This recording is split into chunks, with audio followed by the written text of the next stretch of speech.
नमस्कार, आपके साथ मैं हूं सुखवीर। आप देख रहे हैं आपका अपना चैनल भिवानी हलचल। और आज की खबरें इस प्रकार से। नई शिक्षा नीति के तहत हरियाणा विद्यालय शिक्षा बोर्ड अपना रहा है पूर्ण रूप से पारदर्शिता। 10वीं और 12वीं कक्षा में स्कूल बदलने वाले विद्यार्थियों को गुजरना होगा वैध प्रक्रिया से, यह कहना है board chairman doctor VP Yadav का। वहीं उन्होंने बताया कि निजी संचालकों द्वारा बच्चों को रिलीव नहीं करने पर उनके खिलाफ सख्त कार्रवाई की जाएगी। हरियाणा विद्यालय शिक्षा बोर्ड के चेयरमैन डॉक्टर वीपी यादव ने इस बारे में जानकारी देते हुए बताया कि नई व्यवस्था के तहत जो विद्यार्थी 9वीं से 10वीं कक्षा में तथा 11वीं से 12वीं कक्षा में स्कूल बदलता है या शिक्षा बोर्ड बदलता है, उसे हरियाणा विद्यालय शिक्षा बोर्ड में दाखिले से पूर्व संवैधानिक प्रक्रियाओं को अपनाते हुए मंजूरी लेनी होगी। उन्होंने कहा कि यह निर्णय अनुशासन को लागू करने व फर्जीवाड़ा को रोकने के लिए किया गया है, ताकि बोगल एसएलसी के माध्यम से सीधे बोर्ड की परीक्षाएं देने के इच्छुक विद्यार्थियों की पहचान की जा सके तथा फर्जीवाड़े को रोका जा सके। बोर्ड चेयरमैन ने बताया कि पिछले वर्ष हरियाणा विद्यालय शिक्षा बोर्ड द्वारा इस प्रकार 867 फर्जी एसएलसी में पेपर देने वाले विद्यार्थियों को चिन्हित किया गया था तथा करीब 6000 परीक्षार्थियों के परिणाम भी इसी कारण से रोके गए थे। उन्हें उनके सर्टिफिकेट की जांच के बाद ही अंतिम परिणामों में शामिल किया गया था तथा जिन स्कूलों ने फर्जी एसएलसी जारी की थी उन पर भी 1 लाख रुपए का दंड लगाया गया था। कि 9वीं और 10वीं शिक्षा नीति के तहत 2 साल का सम्मिलित कोर्स है और ऐसे ही 11वीं और 12वीं 2 साल का सम्मिलित कोर्स है। इसको ध्यान में रखते हुए पहले भी ऐसे प्रावधान सीबीएसई बोर्ड में है कि आपने जहाँ से 9th किए वहीं से आप 10th करेंगे और जहाँ से 11th किए वहाँ से 12th करेंगे, और इसको सीबीएसई ने लागू किया हुआ है। और अगर किन्हीं कारणों से बच्चे को विद्यालय बदलना हो तो बदल सकता है। हमने पिछले बार देखा कि 867 मामले फर्जी एसएलसीज के पकड़े गए थे और नियमों के तहत हर विद्यालय पे कम से कम 1 लाख रुपए का दंड भी लगाया गया था और कम से कम 6000 बच्चों का जो है परिणाम रोका गया। तो इन्हीं चीज़ों को ध्यान में रखते हुए ये डिसाइड किया कि हम जो भी विद्यालय अपना विद्यालय बदलना चाहेगा या डायरेक्ट एडमिशन लेगा 10वीं 12वीं में, उसको बोर्ड से अप्रूवल लेनी पड़ेगी। और एक बड़ी समस्या और आ रही थी कि जैसे किसी विद्यालय ने बच्चे ने पिछला स्कूल छोड़ा और नए दूसरे स्कूल में एडमिशन ले लिया 10वीं या 12वीं में, तो पिछला स्कूल उसको रिलीव नहीं कर रहा था और नए स्कूल में उस बच्चे को एडमिट करने में दिक्कत आ रही थी। तो आपस में पिछले साल जैसे ही अस्थायी मान्यता प्राप्त विद्यालय थे, उनको विशेष तौर पे एक बहुत बड़ा डॉक्यूमेंटेशन और सिस्टम हमारे पास पाइल अप हो गया कि हम उन बच्चों को कैसे पिछले स्कूल से रिलीव करवाएं और अगले स्कूल में उनका दाखिला करवाएं या उनको रजिस्टर करें नए स्कूल से। तो इन सब को देखते हुए, नियमों को देखते हुए, राष्ट्रीय शिक्षा नीति को देखते हुए, पुरानी 2 साल का ये सम्मिलित कोर्स को देखते हुए, फर्जीवाड़े को रोकने के लिए और एक डिसिप्लिन और सिस्टम कायम करने के लिए सीबीएसई की तर्ज पर हमने डायरेक्ट एडमिशन के लिए अप्रूवल का प्रावधान किया है। उसके लिए फर्जी एसएलसी नहीं दे पाएंगे क्योंकि विशेष तौर पे जो दूसरे राज्यों से हमारे पास आ रहे हैं बच्चे, और वो बच्चे जो एक स्कूल से दूसरे स्कूल के हरियाणा बोर्ड में ही शिफ्ट हो रहे हैं, उनको भी एक अनुशासित ढंग से पहले अप्रूवल मिल जाएगी। पिछला स्कूल से वो रिलीव हो जाएगा, नए स्कूल में जिसमें उसने 12वीं या 10वीं में दाखिला दिया है उस स्कूल में वो ऑटोमेटिकली एडमिट हो जाएगा। हमारे अपने जो रिकॉर्ड्स हैं वो बिल्कुल सुचारू ढंग से अपडेट हो जाएंगे, एक डिसिप्लिन कायम होगा, एक सिस्टम कायम होगा। तो सर इसी वर्ष से जो है ये नियम जो है हरियाणा में लागू होगा? हाँ जी, बिल्कुल इसी सेशन से इसको लागू किया गया है और पहले हफ्ते में ही हमने इसका नोटिफिकेशन जारी कर दिया था। सोमवार को स्थानीय राजकीय मॉडल संस्कृति सीनियर सेकेंडरी स्कूल में विश्व पुस्तक दिवस के अवसर पर विद्यालय प्राचार्य सविता घनघस के मार्गदर्शन में एक कार्यक्रम का आयोजन किया गया। इस अवसर पर अपना फाउंडेशन के सचिव सचिन वर्धमान व मुख्य कार्यकारी अधिकारी एसके सिंह ने बच्चों को किताबें पढ़ने के लिए प्रेरित किया। वहीं विद्यालय के प्राचार्य सविता घनघस ने बताया कि मोबाइल के युग में विद्यार्थियों का ध्यान पुस्तक पढ़ने से कम होता जा रहा है। हमारे विद्यालय का पुस्तकालय प्रवक्ता पवन कुमार की मेहनत से बहुत ही आकर्षक बनाया गया है, जो विद्यार्थियों को पुस्तक पढ़ने के लिए प्रेरित करेगा। साथ ही अपना फाउंडेशन के संस्थापक व मुख्य अतिथि सचिन वर्धमान ने विद्यार्थियों को भविष्य में अच्छा करने के लिए प्रेरित भी किया। इस अवसर पर Gangaram rest house, Ganpati silver house, Devendra Jain, bank manager Punjab national bank, Pradeep Garg Radhe electronics ने विद्यालय को 15 पंखे 200 रुपए में डिक्शनरी भेंट की। वहीं मंच संचालन करते हुए प्रवक्ता अनिल अरोड़ा ने सभी अतिथियों का स्वागत किया। वे विद्यालय परिवार की ओर से विश्व पुस्तक दिवस के अवसर पर विद्यालय को दी गई भेंट के लिए धन्यवाद किया। मैं संतोष कुमार सिंह, हमारा अपना फाउंडेशन का CEO। हमारा अपना foundation was started by Sachin Jain, is our को फाउंडर। हम अपनी संस्था के अंदर प्योर ह्यूमैनिटी वर्क ले रहे हैं, जैसे कि जहाँ नीडी बच्चे हैं उनकी वो बुक वितरण करना, कॉपी वितरण करना, उनको स्कूल ड्रेस, स्वेटर्स हैं सर्दियों के अंदर, जूते हैं। जो गरीब बस्तियां हैं, झुग्गी झोपड़ी हैं, वहाँ पे मेडिकल कैंप्स लगाना, उनकी और प्रॉब्लम है उन्हें हाइजीनिक के बारे में बताना, ताकि वो अपनी कॉलोनी है उनको प्रोत्साहित करना है कि अपने बच्चों को पढ़ाए। जब सरकार इतनी हमको फैसिलिटीज दे रहे हैं तो अपने बच्चों को क्यों नहीं आगे बढ़ाते। एक हमने बहुत अच्छी ड्राइव अभी चलाई है पर्यावरण को बचाने के लिए, प्लास्टिक को सेग्रीगेट करना। हम स्कूल में एक वो प्लास्टिक की बोतल बच्चों को दे रहे हैं, उसके अंदर हम बच्चों को कह रहे हैं कि आप जितना भी रैपर है प्लास्टिक का उसके अंदर आप भरिए, और उसको हम कलेक्ट करवाते हैं। उसको हम कहते हैं कि जिसका सबसे ज़्यादा भरा जाएगा उसको हम इनाम देंगे, प्रोत्साहित करेंगे, ताकि बच्चों की हैबिट पड़े कि इसको अलग सेग्रीगेट करना है, और ये सेग्रीगेट करने के बाद it can easily be collected and recycled हो सकता है। तो हमारे अन्य कार्यक्रम सिर्फ जन समाज के लिए ही। आज विश्व पुस्तक दिवस के उपलक्ष्य में यहाँ पर मॉडल संस्कृति स्कूल भिवानी में हमने लाइब्रेरी का उद्घाटन किया। यहाँ पर डिक्शनरी प्रोवाइड की, स्कूल में 10 पंखे और नोटबुक्स हमने स्कूल में दी हैं लाइब्रेरी में। हमारी संस्था हमारा अपना फाउंडेशन, जो कि बच्चों की पढ़ाई के लिए कार्य करती है, पर्यावरण के लिए कार्य करती है, बाकी समाज की जो भी वंचित वर्ग हैं उन सब के उत्थान के लिए कार्यरत है। सर, आज एक साइन लैंग्वेज जो हमारी संस्था है, हमारा अपना फाउंडेशन, उसमें एक हमने मूक बधिर लोगों के लिए, बच्चों के लिए उनका एक ग्रुप बनाया है, जिसमें हमारा टारगेट है कि उनकी जो भी समस्याएं हैं, जो लोग सुन नहीं सकते, बोल नहीं सकते, उनकी समस्याओं को आगे कैसे हम निवारण कर सकते हैं। साथ ही हम स्कूली बच्चों को और बाकी लोगों को, ज़्यादा से ज़्यादा लोगों को उनकी साइन लैंग्वेज हम सिखाने का कार्य हमारी संस्था ने एक अभियान का बेड़ा उठाया है, जिसमें हम स्कूलों में जाकर बच्चों को बेसिक अल्फ़ाबेट्स, ABC और काउंटिंग हम बच्चों को सिखाएंगे। साथ में गुड मॉर्निंग, विश करना और बेसिक ज़रूरतों की चीज़ें सब हम सिखाएंगे। ये सिर्फ 20 से 30 मिनट का कोर्स है, जिसमें हम ये सीखने के बाद आधे घंटे के कोर्स के बाद बच्चों को एक सर्टिफिकेट भी देते हैं कि उन्होंने साइन लैंग्वेज सीख ली है। देखिए, उन लोगों के पास वो नहीं है मशीनरी भगवान ने दी जिससे वो बोल सुन सकते हैं, लेकिन हम लोगों को भगवान ने हाथ पैर दिए हैं, हम सुन सकते हैं, समझ सकते हैं। तो हम क्यों ना उनकी भाषा सीखें, ताकि उनको भी समाज का हिस्सा हम बना पाए। विश्व पुस्तक दिवस के अवसर पर आज हमारा अपना फाउंडेशन से SK Singh ji, retired executive BTM, Sachin Jain ji हमारे बीच विद्यालय में लाइब्रेरी का उद्घाटन करने के लिए पहुँचे। उसका हम इनका बहुत बहुत धन्यवाद करते हैं। मैं बताना चाहूँगा, विश्व पुस्तक दिवस क्यों मनाया जाता है। शेक्सपियर जी का नाम सबने सुना होगा, जिन्होंने लगभग 35 नाटक और 200 से अधिक कविताएं लिखी हैं। विश्व में उनके कंट्रीब्यूशन को देखते हुए यूनेस्को ने 1995 में और इंडिया ने 2001 में आज का दिन विश्व पुस्तक दिवस मनाने के लिए रखा गया है। और जो दिवस है आज का, हमारे विद्यालय में हमारी प्राचार्य श्रीमती सविता घनघस के नेतृत्व में राजकीय मॉडल संस्कृति वरिष्ठ माध्यमिक विद्यालय में बहुत ही धूमधाम के साथ मनाया गया। और जितने भी अतिथि आज यहाँ पधारे, उन सब का विद्यालय परिवार तहे दिल से धन्यवाद करता है। विश्व पुस्तक दिवस, कोई भी दिवस जो मनाया जाता है, वो किसी की भी यादगार के लिए या समाज को जागरूक करने के लिए, या फिर क्या कहते हैं कि बुक्स के में पढ़ने के लिए उनके अंदर रुचि पैदा हो। और इस दिन को बच्चे, टीचर्स और जो भी हमारे पढ़ने में जो रुचि रखते हैं वो भूले नहीं, इन सब चीज़ों को मतलब रुचि बनी रहे।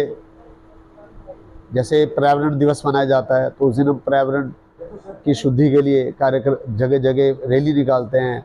अभी पिछले दिनों विद्यालय में पृथ्वी दिवस भी मनाया गया था, तो पृथ्वी के स्वच्छ, पृथ्वी को स्वर्ग बनाए रखने के लिए भविष्य में हम पृथ्वी को कितना साफ रखकर जाएंगे, कितना अच्छा आने वाली पीढ़ी को देके जाएंगे, उन सब के लिए लोगों को जागरूक करने के लिए, प्रेरित करने के लिए 200 यूनिट से अधिक बिजली खर्च करने वाले उपभोक्ताओं को बिजली विभाग के निर्णय के अनुसार देना पड़ेगा 48 पैसे प्रति यूनिट के हिसाब से फ्यूल चार्ज।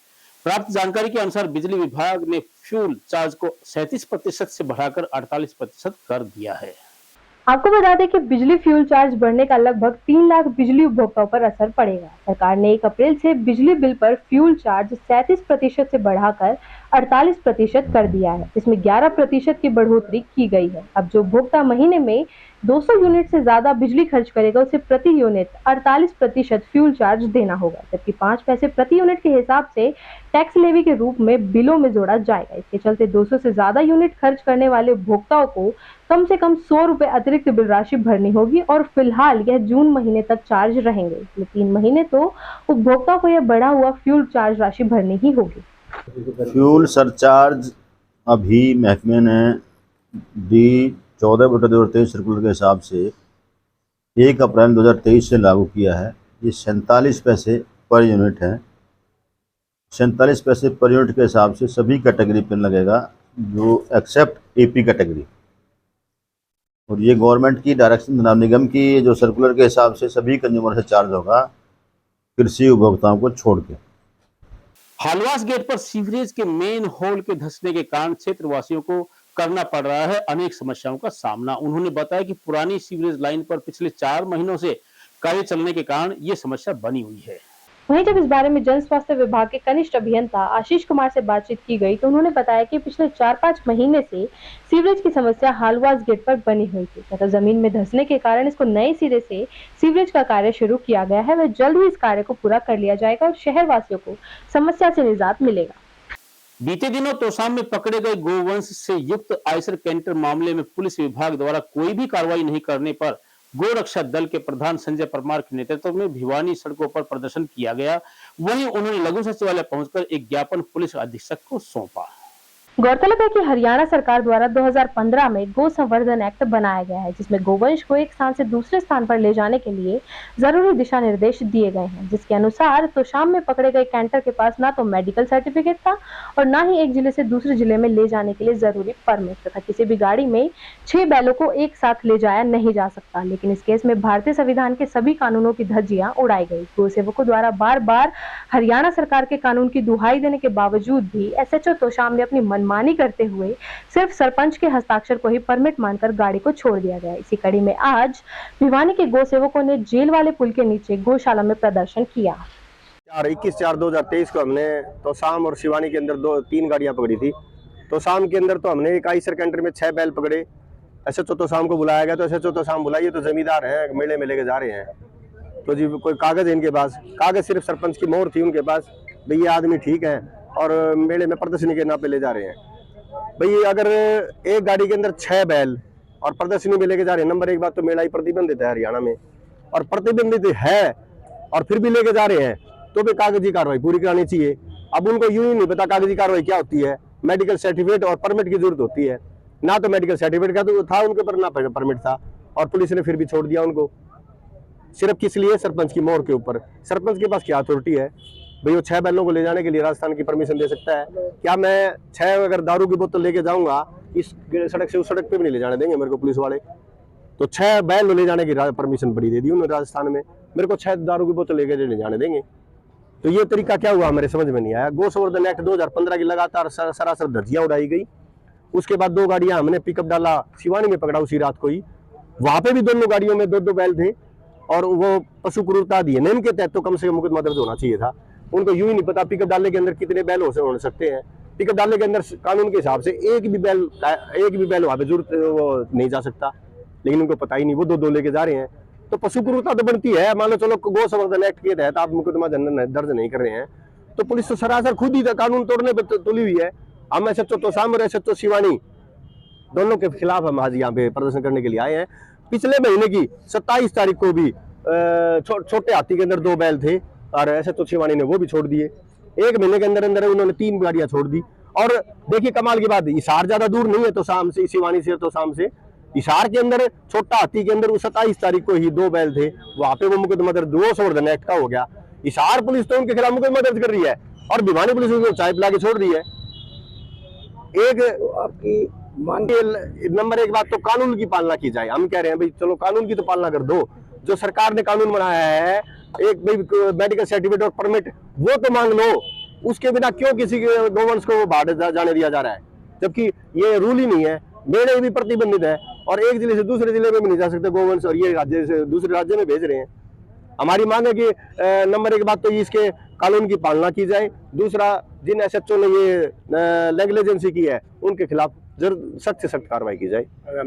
रविवार को हलवास गांव के साईं बाबा मंदिर प्रांगण में हवन यज्ञ करते हुए भंडारे का आयोजन किया गया। कार्यक्रम के बारे में साईं बाबा के भक्त संजय कामरा ने बताया कि भक्तों ने नाचते गाते हुए बाबा की पालकी निकाली और भजनों का आनंद भी लिया। वहीं इस अवसर पर संजय कामरा ने बताया कि सुबह हवन का आयोजन किया गया और शाम को पालकी भी निकाली गई और बाबा के सुंदर सुंदर भजन गाकर नाच कर पालकी को पूरे गांव में भक्तों द्वारा नाच गाकर घुमाया गया और ग्रामीणों ने बाबा के दर्शन करके आनंद लिया। साथ ही रात को भंडारे का आयोजन भी किया गया जिसमें सैकड़ों की संख्या में श्रद्धालुओं ने प्रसाद ग्रहण कर आनंद लिया। साथ ही उन्होंने बताया कि यह पहला प्रोग्राम था और भक्तों ने बढ़ चढ़कर इसके अंदर भाग लिया। इसके अंदर भजन गायक भी बुलाए गए थे।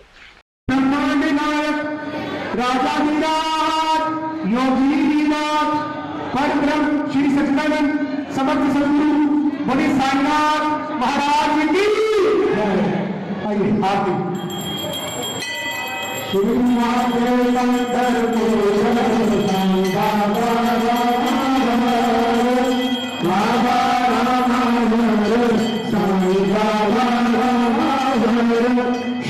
भक्ति चंद्र बाबा तुंदरी को जमारा तुंदरी को जागा भाव तुंदरी को जागा याहो जन करो बाबा से वंदन साईं से वंदन करो बाबा से वंदन गणोहाने बाबा साईं भाव बाबा से आई पाव माझे आई नाव पाव माझे आई गोविंद नाम मदीन शरण गोविंद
बीते दिनों स्थानीय हनुमान गेट के निकट विवाहिता की मौत मामले में न्याय की मांग को लेकर मृतका के परिजन लघु सचिवालय में पुलिस अधीक्षक नरेंद्र बिजारणिया से मिलने उनके कार्यालय पहुंचे। अपनी मुलाकात में उन्होंने आरोपियों के खिलाफ सख्त कार्रवाई करने की मांग की। से मिलने आए हाँ जी, हम हमारी लड़की ने आज 5-6 दिन हो गए गुजरी ने, और वो उन मार के और गाड़ी 2 घंटे तो गाड़ी में डाई वा मरोड़ी, तो ना उन जगह को नहीं पाई, कितने गिरन खातर हम सारे घूम गए देखने खातर भी किससे हमारी लड़की तो कहीं नहीं मिली हमने कहीं भी। तो सिर्फ 2 पुलिस वाले थे, उन बोले उस हॉस्पिटल में गए, छड़िया में गए, हनुमान गेट आड़े में, हम हनुमान गेट आड़े में पहुंचे, फिर बोले हलवास गेट आड़े में गए, हम वहाँ पे पहुंचे, वहाँ भी नहीं मिली। फिर बोले वो बोंद ले गए गाँव में, बोंद के थे वहाँ रह रहे हुए भिवानी में, भी बोंद ले गए गाँव में दाग लगाओगे, हम वहाँ भी बंदे भेज दिए, वहाँ भी नहीं मिले। तो कामों का ला के सिविल हॉस्पिटल में गिरे जी, उन्होंने बेरा हमने गिर के कौन आया, उनका घर का आदमी करना है मार के, और फिर गिर के गए हैं। तो पुलिस ने आज तक भी उनकी खोज नहीं निकाली, भी कौन गिर के गया हॉस्पिटल में उसने लड़की ने। स्वीटी उर्फ चालू, और 24 साल की लड़की है, 2 बच्चे हैं जी उसके। शादी 5 साल पहले हुई थी जी, और मनीष के साथ हुई थी, और पहले से तंग रखते थे, और ऐसे फैसले करके भाई 2 बंदे बोलते थे कोई बात नहीं, और हमने सोची कि भाई बस जाएगी, जहाँ तक चलेगी हम बसाएंगे बेटी को, सुतरी तरियाँ ये कर रहे हैं, कोई बात नहीं बेटी फिर भी अपना घर ही बलाओ है। तो ऐसे करते करते हमने भेज दिया कर दे, लड़की ने मार पिटाई भी पहले भी की थी इन्होंने। हाँ, तो महिला थाना में भी हमने वो कराया था, तो लेकिन ये नहीं समझे सर जी, हमने इतना पता नहीं था कि ये जान से ही मारेंगे लड़की को। हाँ, अब क्या मांग करते हो? अब मैंने अन्याय चाहिए जी, मेरी लड़की के साथ है ना बहुत वो कराया है इन्होंने, मतलब वही सारे हथियारे चाहिए जो मेरी बेटी के हों, उन्होंने गिरफ्तार करे, हमने खतरा है बहुत ज्यादा। आज की खबरों में बस इतना ही। अब मुझे दीजिए इजाजत, देखते रहिए आपका अपना चैनल भिवानी हलचल।